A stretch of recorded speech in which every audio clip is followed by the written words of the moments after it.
Have you ever had one of those jobs that you just absolutely love?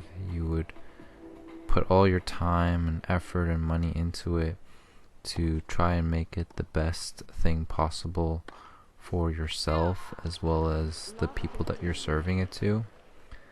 But then you just end up having to deal with really crappy bosses, and it just always seems like no matter what you do, it just ends up backfiring your plans, and they're always getting in the way and causing unnecessary drama, and or they're being really stingy about certain things or what have you. It could just be a endless number of things that just makes you despise having to work there and deal with them. What's up, guys? Magic Knives here, and in today's video you're watching part 7 of my match as Nick Kyrgios versus Daniil Medvedev. But yeah, so anyways, so I'm here to talk about how you might be in some situations where you have a job that you really love, right? And it's like your passion, right? And you love working with the people that you do. Maybe your coworkers are great, and the job that you're doing is something that you've always dreamt about doing and stuff like that, right? But then the thing that kind of ruins the whole thing is when your bosses just do a lot of shitty things. And this can be for many reasons. Either they're being super stingy about expenses and things that they realize that, or they don't realize that need to be paid for or spent the time with and stuff, right? Or the fact that they just will micromanage you all the time, right? Which nobody likes to be micromanaged, let's be honest here. Or maybe they just don't see the value of your ideas. You try to give really good ideas and pitch them to them, but then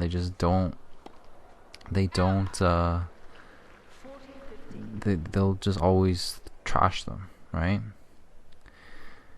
And I mean, frankly, it's something that myself and a lot of people kind of go through, and it's always tough, and it makes you really question yourself, do I want to have to keep putting up with this kind of bullshit from my higher ups just to hold down a job that I really love and I want it to succeed and everything, right? But then you have to keep putting up with these hurdles and walls that my boss or our managers keep putting up for us, right? In the way of us. So I mean, how do you deal with it, right? I mean, truthfully, I don't have all the answers, and I'm still kind of dealing with it myself and trying to figure out ways. One thing's for sure is, apart from just having to try and look for another job, there is a saying that I've seen from online, is that a lot of people, they didn't quit the job.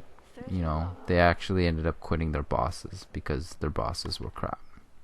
And that's actually very true. I mean, most people, just job in general, the job itself seemed interesting, but the reason why they ended up quitting was because they had a very lousy boss, or a very stingy boss, or a very non-caring kind of boss. So I mean, it is what it is, right? So, but how much are you willing to put up with it just to hold down a job, if you can't find one, right? I mean, obviously, the option for trying to find a new job with a better boss is obviously one of those options, right? If it's really bad and you just can't take it, right? But don't just quit, hoping that you'll find a new job. At least look for that new job first, and then you can kind of consider it, right?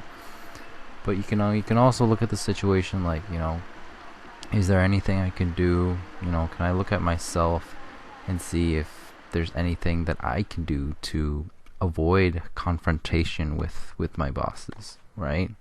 Or boss. I don't know how many bosses you have. Maybe you have just one. Maybe you have multiple, right? But are you able to kind of at least analyze or predict how your boss's behaviors are, on what they're going to do and what they're going to say or how they're going to react? Do you know how to kind of predict that to avoid a confrontation or an escalation or any sort of dramatization any unnecessary drama, right? That's one thing that you can do to kind of minimize the stress that you end up having with your boss or bosses and stuff like that, right? The other thing is, maybe just if you really love the job, right? Try to think of all the things that you love about it that, make you want to stay, or that make you love the job so much, right? And the list doesn't have to be short. You can list all the little things that matter to you in order to make it all worthwhile, right? I mean, if the list is super long and compared to the negative list, then maybe that's truly all you need to convince yourself, like, it's not as bad as it seems, right? And I really try my best to do this as well, right? And I mean, even if the list is pretty even, like, in the end, if you're really passionate about the job you are doing, then I would say, if possible, just focus on the job itself. Just focus on you. If you can just focus on the task that you have at hand and only do what's necessary for yourself and what will help make your job and time and experience much better, then that in the end is a lot better than you kind of stressing over and beating yourself up about your negative connection with your higher ups and your bosses like that. So if you're in a situation like this, just try to focus on you. Only focus on your job and your task at hand, and just try to avoid as much interaction and conflict with your bosses. That way you can just, in the end, you can focus on you, do what you need to do, and then hopefully wait it out.